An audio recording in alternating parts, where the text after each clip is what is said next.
In the heart of Paris, a seasoned killer lies in wait within an under-construction apartment opposite a hotel, anticipating his target's arrival without knowing when they'll show.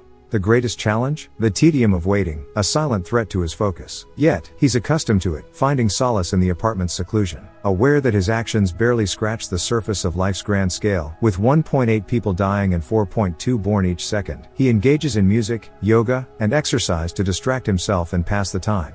Venturing outside, the killer mastered the art of invisibility in a world where true anonymity is a myth. Calm and collected, he merges with everyday's regularity, his movements fluid and unnoticed, picking up his daily protein snacks and receiving a call from his handler. 5 days have passed with no target in sight, but he's prepared to wait another 24 hours. Leaving no trace of his existence, he muses over humanity's evolution from survival of the fittest to a baseless collective trust in our shared goodness. On his return to the apartment, he contemplates the age-old dynamic of the few exploiting the many, a fundamental aspect of civilization. He reminds himself to ensure he's among the few, not the many. Still no sign of his target.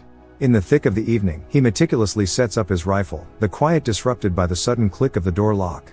A false alarm, merely mail. His prolonged stay has stretched his patience thin. He allows himself some time to rest, waking up multiple times every hour to check on whether his target has arrived, when finally the arrival of a maid, followed by his target, catapults him into action. Music serves two purposes: distraction from thoughts and sharpening of his focus. His actions are methodical, devoid of personal conviction. Empathy is a luxury he cannot afford. Finally lining up a shot, he fires, but his intended target survives. It's time to get out without leaving any trace. Amidst rising panic, he acts calm, swiftly erasing any ties to the scene. His escape is calculated, blending into the city's rhythm as he meticulously disposes of incriminating evidence. A gas station provides a momentary refuge for him to eliminate any traces of gunpowder residue, a change of clothes aiding his disguise. A close call with a detection dog at the airport tests his composure, but with a fake identity, he slips through. After his unsuccessful mission, he contacts his handler, who is understandably upset. He has to lay low. In his line of job, he always has to be alert and to avoid any chances. Noticing the same suspicious man waiting for his next flight, he decides to delay his departure to the Dominican Republic. Opting for safety, he confines himself to his room, taking all necessary precautions to remain alert to any signs of intrusion. Landing on the next flight brings him a momentary peace, believing he's evaded any tails. Yet, as he nears his secluded estate, a cluster of cigarette butts signals caution. Opting for stealth, he approaches on foot, discovering more unsettling signs, unfamiliar footprints and blaring music. Inside, the evidence of a struggle and significant bloodshed makes him dash to the hospital, where he finds his wife critically injured, under urgent care. Her brother reveals the assault by two intruders. One was a woman. They arrived by green taxi and a detail about her injuring the man's leg. They weren't there to rob the place. The killer promises to take care of it. His wife awakens and says that despite the intruder's efforts, she revealed nothing. Her resilience fuels his determination, leading him to dig up a hidden safe equipped with all he needs to seek out and eliminate those responsible for her suffering. He spends hours driving around the island looking for a green taxi. Eventually, he finds it and tracks it to where it's based. There, he digs up details on the taxi's recent trips and the driver, making it seem like a theft to cover his tracks. He shadows the cab driver, holding him accountable for bringing work to his house. Getting into Leo's taxi and putting on a silencer, he lets Leo know his intentions. Leo thinks it's a robbery, but the killer wants to know about the incident at his estate. Leo spills the beans about the pair, a tough guy and a Q-tip woman. He mentions that they look like killers as they reach an isolated area. Although Leo pleads for mercy, the killer ensures no ends are left untied. Lacking solid leads, he flies to New Orleans to confront his handler. He rents out a van, driving to his privately owned storage unit, filled to the brim with everything a killer would ever need. Disguised as a sanitation worker to bypass tight security, he waits for FedEx to arrive to ensure an easy entrance. Timing the automated doors, he enters right after a FedEx employee leaves. In a tense confrontation at Edward's office, the killer demands information about those who harmed his wife, disregarding Edward's attempts to reason with him about a job failure and refusal to disclose names. The killer believes the crucial information is stored physically in Edward's office, rejecting any digital storage as too risky. Despite Edward's resistance, the killer resorts to using a nail gun, leading to Edward's accidental death due to a miscalculation in the intimidation tactic. No biggie, just have to get rid of the body, and the witness. Dolores has the names he's looking for. Her only demand is to stage her death as accidental, so her children can get her life insurance. Despite his motto being forbid empathy, he can't help himself. As they prepare to leave with the body, on the elevator a man makes a joke about a body, to which Dolores can't help but laugh. Awkward.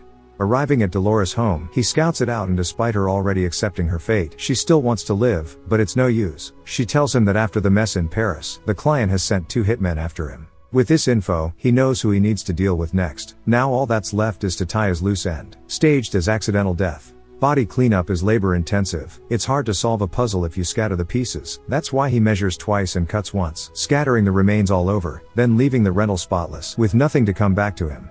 His next destination is Florida. These kinds of people always have a pit bull. He has his ways to deal with the dog. Before he can act, he needs rest. Awakening to a loud horn, he stalks the car out and identifies his target by a limp. After a long night out, the tough guy finally returns. Time to set his plan in motion. He throws chunks of meat over the fence, but the dog is cautious. But not cautious enough. About 10 to 15 minutes later, the barking stops. Now he has free passage. Since the dog is out cold, he quietly makes his way inside and hears a shower running. Tiptoeing towards it, he sweeps his angles. While the tough guy is using the fan, he makes his way into the next room, but is suddenly ambushed and loses the gun. In terms of physical strength, the tough guy one-ups him, throwing the killer around like a rag doll and beating him up. The killer opts for a less direct approach, grabbing everything around him and smashing the tough guy's head. But the man is a tank. The tough guy flips a table on him, grabbing a gun, but is promptly seated. With only a grating utensil to work with, the odds aren't looking good for my guy. However, he uses it to create a distraction, allowing him to stealthily navigate the house and use the element of surprise to his advantage. The tough guy is tapped, but the dog has awakened, eager to avenge his owner. However, it's already too late. The killer is out. To mask his trail, he molotovs the house. 1 down, 2 to go.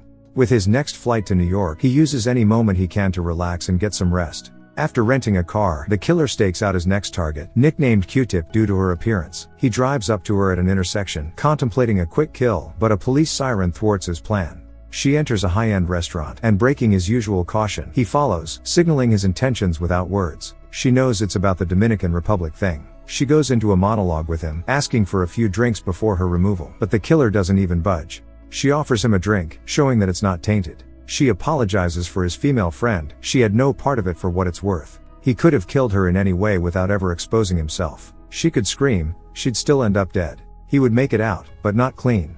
She wants to know why he took this risk, confronting her head on. She thinks he's here because he wanted to feel reassured, like he felt when he shouldered his sniper rifle and somehow missed. He finally slurps the whiskey. She's correct. They go outside and she keeps telling him how he will remember this conversation when it will be his time to be removed. Walking in high heels, she trips, asking for his help, but he finally finishes the job, sticking to trusting no one.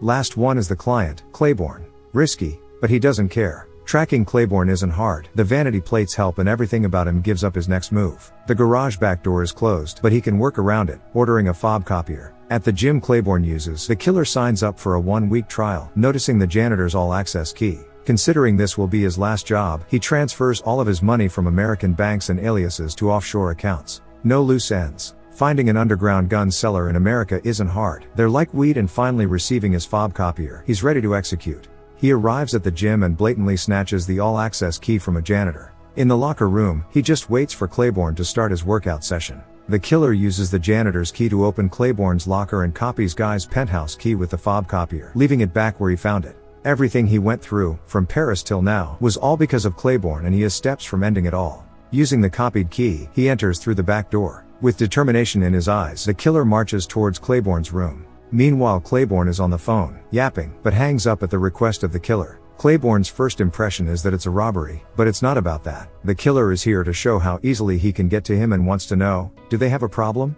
Turns out Claiborne, who both hired the killer and paid extra to have him rubbed out after he failed the job, completely has forgotten about it. It's all just business for him. Only after seeing the address of the Paris job, he understands what's going on. Claiborne emphasizes that they have no issue, since he has already moved past it. It's amazing how Claiborne couldn't even figure out why a guy would be at his place with a gun in the middle of the night. The killer warns him though, if he has to come back, his death will be slow and painful. He's done with his mission, dispersing the names. Finally back in the Dominican Republic, he can enjoy the feeling of security. In the end, maybe he isn't one of the few, he's one of many.